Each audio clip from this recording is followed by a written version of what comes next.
Our sermon text today comes from our psalm of the day, which is Psalm 50.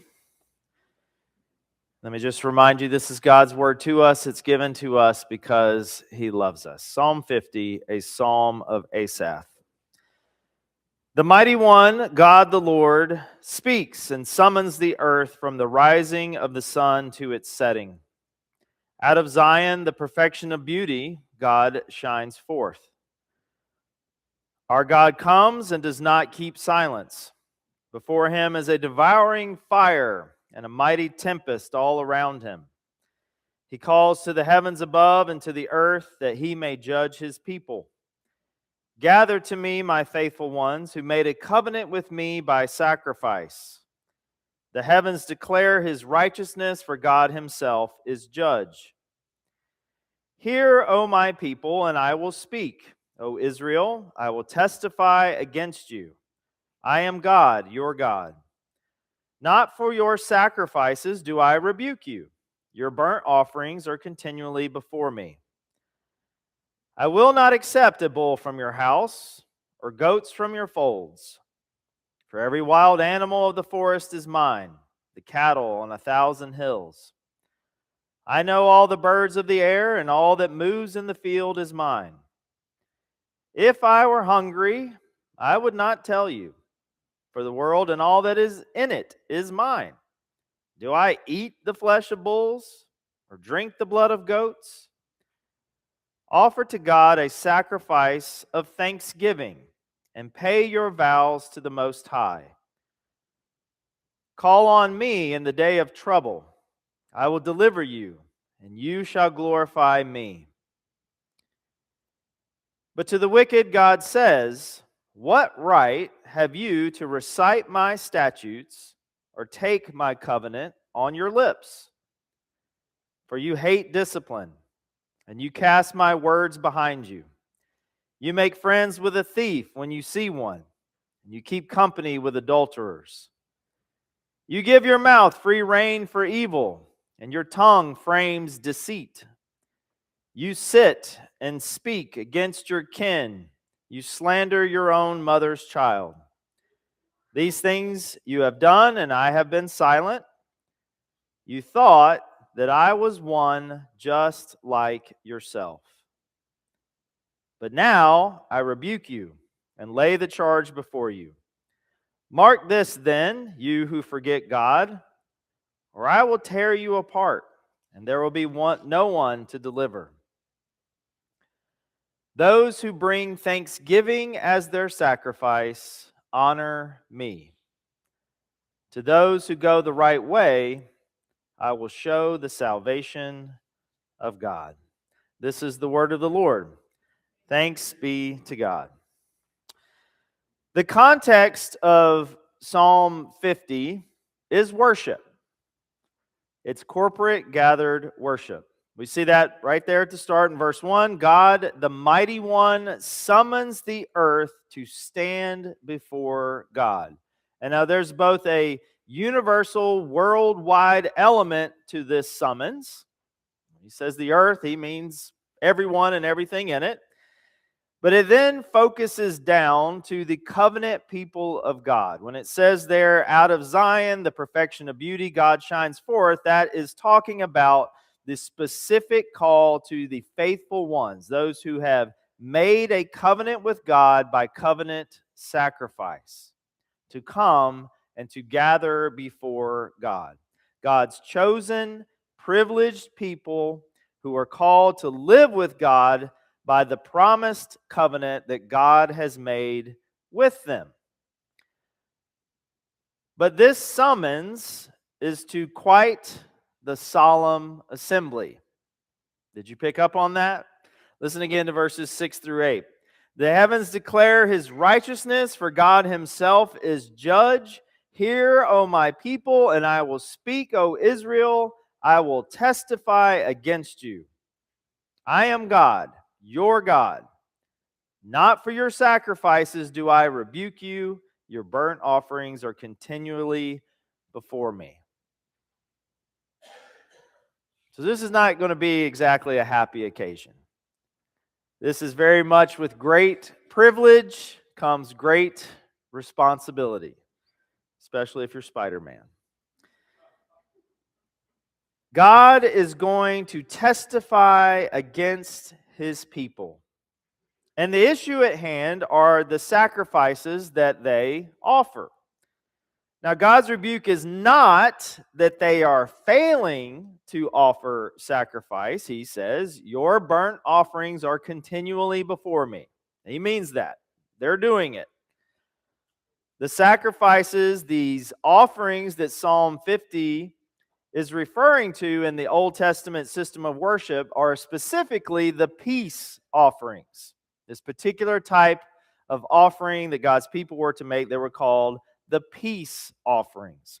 Now, the peace offerings are the only type of sacrifice in Old Testament worship that are prescribed where the worshiper ate some of the sacrificial animal that is offered in a ceremonial meal, along with the worshiper's family and the poor and needy in attendance, with God as the host of this ceremonial barbecue. Sorry, not a barbecue, because pork would not have been on the altar. So it's not a barbecue. It's a grill out, it's a cookout. It's a ceremonial cookout. So if it's not the absence of sacrifice that's the problem, it's that for some reason God doesn't want their offerings anymore. It says there in verse 10, every wild animal of the forest is mine. He says the cattle of 1,000 hills. He knows all the birds of the air. He knows everything that moves in the field. It all belongs to him. God even says, even if I were hungry, if I needed something to eat, I wouldn't tell you, I wouldn't ask you for help because all the world is mine. And then he says this great kind of weird question. Do I eat the flesh of bulls? Do I drink the blood of goats? So God doesn't need their bulls. He doesn't need their goats. He doesn't need their cattle or birds anymore. He already owns everything that is, nor does he need them anyway. He doesn't eat the flesh of bulls or drink the blood of goats. And even if he did eat the flesh and drink their blood, even if God was hungry, he says he wouldn't tell you. I wouldn't even give you the opportunity to think that you can do anything to satisfy me. Now, at this point, I, as a worshiper in Old Testament covenant worship, might be a little confused. So, God, you don't want us to offer the animals in covenant renewal cookouts anymore? But no, it's not it. It's not the offering itself that's the problem. It's why they are making their sacrificial offerings. Verse 16, but to the wicked God says, what right have you to recite my statutes or take the covenant on your lips? You see, the wicked in Psalm 50 are covenant people. They know God. When he switches to talking to the wicked, he's not talking to godless heathens who don't know God. He's talking to people that while they confess God with their lips, their words and actions in daily life are ones of lying, cheating, stealing, and slandering. And here's the crux of God's testimony against them. It says there in verse 21, these things you have done, and I have been silent. You thought that I was one just like yourself. You thought that I was one just like yourself. Meaning, you thought I could be bought off, same as you can be bought off from upholding justice if the price is right. As long as we pay our bribes for God to look the other way by giving him our bulls and goats and cattle and birds, then we can behave like scoundrels and get away with it because that's how we operate. And God says He ain't having it. These things you have done, and I have kept silent because you thought that I was one like yourself. Mark this then, you who forget God, or I will tear you apart, and there will be no one to deliver. It's not just paying their dues that God is concerned about. God doesn't need their resources to placate him. He already owns it all anyway, nor does he hunger for stuff like we do. God is concerned about their heart. The one who offers not bulls, not goats, but thanksgiving as their sacrifice is the one who glorifies God. The one who orders their life rightly will see the salvation of God.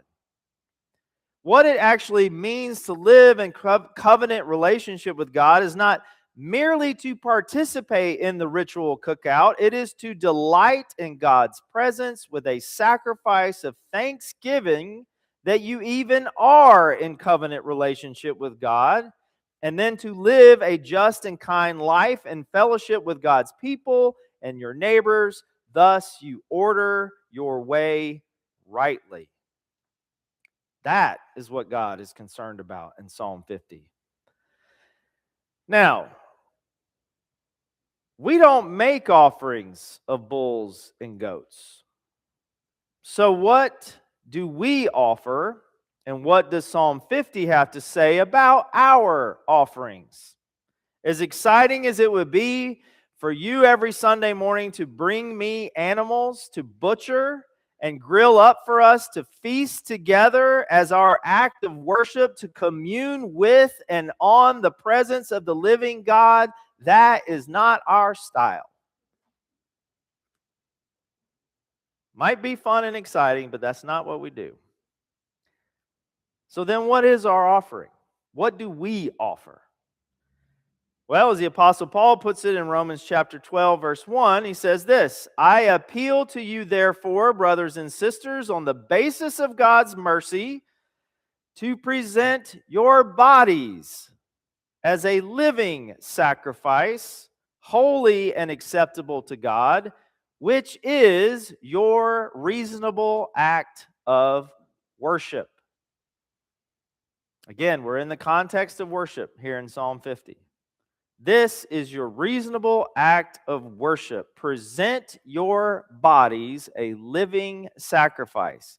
Now, I take it to mean when he says present your bodies to include these actual physical bodies and everything that comes with it. Our heart, our mind, our soul, our strength, and also to include our resources, our time, our talents, and our money. Our offering to God in New Testament worship is nothing less than everything we are. A living sacrifice. A sacrifice doesn't give just a little of what they are. They give it all. A bull being sacrificed didn't get to just donate an ear. It had to give all of it. And yet, even if you were giving everything you are to God as a sacrificial offering, Psalm 50 would say that if it's done from a posture of the heart and spirit, a begrudging quid pro quo, I scratch your back, God, and therefore you are obligated to scratch mine, then God's not interested. He's not interested in that kind of sacrifice. Because God is not so much interested in the sacrifice itself, but the heart of the worshiper offering the sacrifice. Delight in God with gratitude, thanksgiving, and a life whose priorities and values are ordered rightly.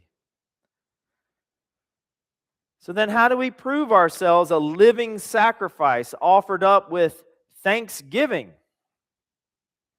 Well, you offer yourself on the altar to be cut up, to be cooked, to ascend in a heavenly aroma up to the glory cloud of God's presence where we are united with God. That's what we do.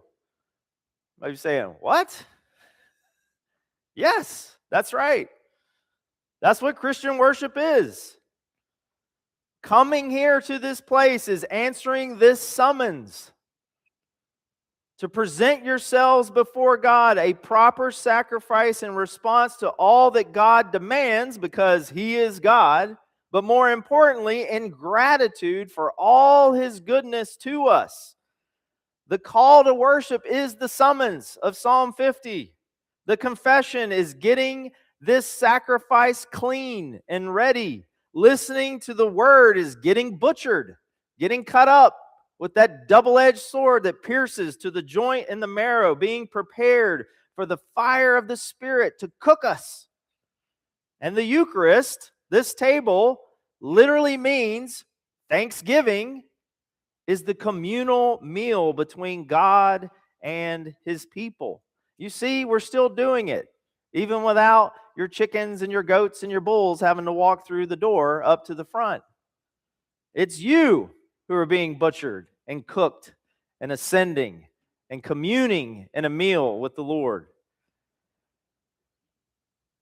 And Christians from the early church to today still include in almost every single gathering for corporate worship one more way for believers to offer themselves to God. It's called the offering. Imagine that. It's literally called the offering. Sneak attack. Yes, this is a sermon about money. You didn't think that was coming, did you?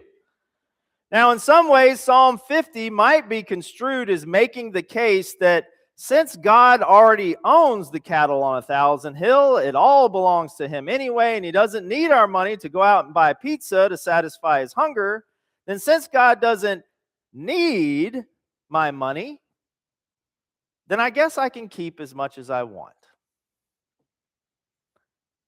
You might try to make that argument, and you are certainly welcome to make your case to the God who is a devouring fire and a mighty tempest that He doesn't get to have your money. But do so at your own peril, and don't say I didn't warn you.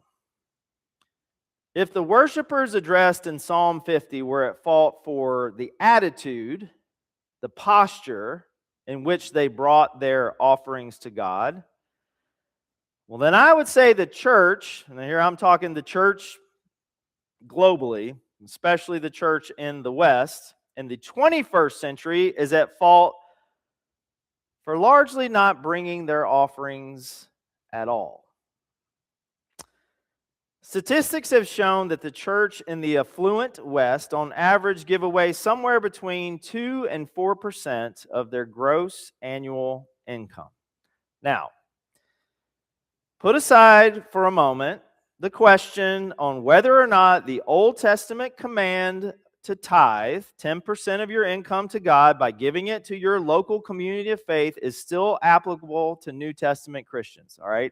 I know that's a question. Let's just put it aside for a second. Although I will say another statistic shows that 77% of Christians today believe that the tithe is still in effect. But we'll put that aside for a second. Let's just say the 10% tithe is a good and proper guideline. Okay? Pirates Code. They're not really rules, they're more like guidelines, right? A good and proper guideline as to the floor of faithfulness with our money. Notice I said the floor, the minimum. We're not talking about the ceiling of generosity. If we can at least agree it's a fine guideline for how Christians should think about the offering of their finances, then only 27% of churchgoers today tithe at or above the traditional mark of 10%. Now, having said that, even still, the church worldwide still accounts for a healthy chunk of change. Listen to what one missions agency reported. Christians worldwide earned about $74 trillion last year. That's a lot of peanuts. $74 trillion. That's how much Christians worldwide earned last year. So you might be wondering where all that money ends up. The truth is both surprising and concerning. Less than 2% is given to Christian causes globally, and an even smaller portion reaches unreached people groups. For every $100,000 earned by Christians, only around $183 supports frontier missions. Most of the money stays local in churches, programs, staff salaries, and buildings.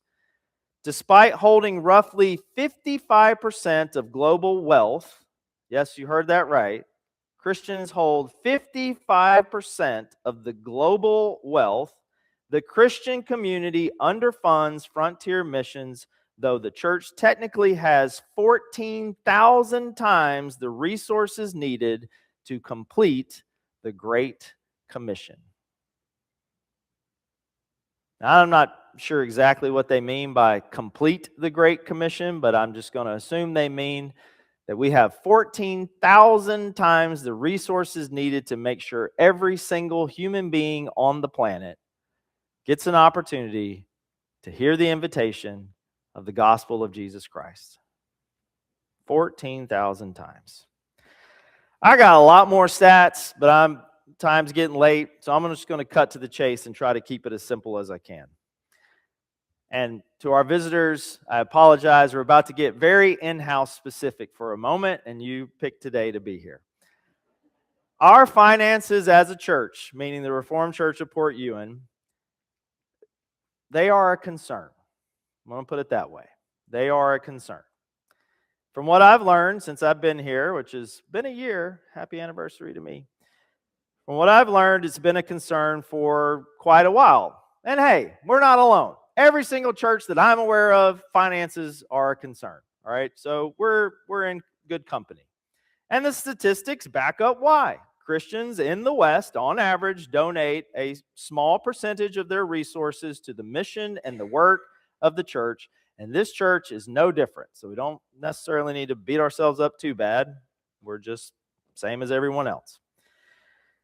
What is different for this church is this church in particular has been blessed with a substantial donation that has kept it afloat. And that is a blessing.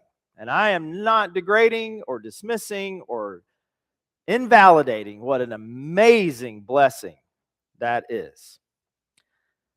But let's face it, currently we are steadily chipping away at that sum of money sitting in the bank. You just go to the back of your bulletin and look. We've been posting our finances and keeping it updated, and you can see we're chipping away at it. Now, I didn't run the numbers to figure out exactly how long it'll last until it's gone at our current burn rate. My guesstimate would be it's quite a few years. But it's not going to last forever. So my question is that what we want to do? Is that what we want to do, to just keep chipping away at it until it's gone and then it'll be time to close our doors? Because here's the thing. A healthy endowment, which we have, does not excuse us from faithfulness with our money. It doesn't. God doesn't care a lick if we have an endowment or not. God cares if we are being faithful with our money or not. And as Psalm 50 shows us, our offering to God is not a wallet issue. It's a heart issue. Our offering to God is not a wallet issue. It is a heart issue. And we can go around and around all day about what is required of Christians to give financially. At the end of the day, it's all just excuses to avoid the challenge. Where is your heart? Because where your treasure is, there will your heart be also. So I ask you, where is your heart living? Where is it residing? Where is it hanging out? But I want you to also see it's not just a challenge, it's an invitation. It's an invitation not to scarcity, but to abundance. Abundance in what matters the most. A life lived in communion with the divine mystery of divine love. One more stat. Among those who report having thriving spiritual lives, their average annual giving is $6,216 compared to just $991 among those who report that their spiritual lives are ailing, dry, not healthy. Those who report that their spiritual lives are thriving are also the ones who give away more money. Imagine that. Jesus was right. You cannot serve both God and money. And the stats prove it. Friends, we have a challenge. We have an invitation. On a practical level, if you care about this church, then what do you want to happen? Play out the string until the endowment is spent? Or see this church able not just to pay our bills, but also be a generous supporter of global mission? This church already is committed to that. That is on display. Matt gave our Mission of the Month report and what we've done and what we've been doing. We are generous, but can we be more generous? That's the invitation. Can we give even more than what we give now? Can we give in ways that are truly sacrificial? But even more important to that, to paying our bills and hopefully being even more generous in mission, I hope you see that in Psalm 50 that your personal and our collective spiritual lives are bound to the practices of our giving. You cannot separate them, no matter how hard you may want to try. It's why Jesus talks about money more than he talks about any other roadblock to a life lived in the abundant life of God. Look it up. It's true. Because as the psalmist says, the one who offers thanksgiving as his sacrifice glorifies me. The one who orders his way rightly, I will show the salvation of God. I want to see it. I hope you want to see it too. But this is our invitation. This is our challenge. In the name of the Father, Son, and Holy Spirit, amen.